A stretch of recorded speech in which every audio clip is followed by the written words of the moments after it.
This is how to do your perfect stitch braid. First of all, you're going to apply your edge control to your hair.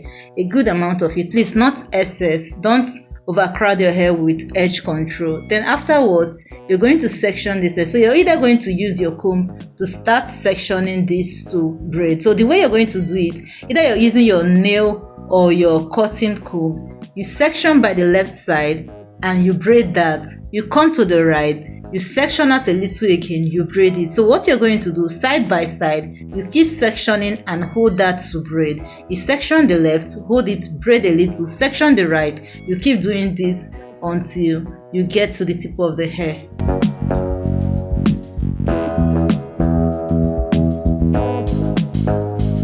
When you're done, apply your styling mousse on the hair to keep the hair to last longer. This is absolutely gorgeous. Please don't forget to smash that like button, subscribe. Thank you.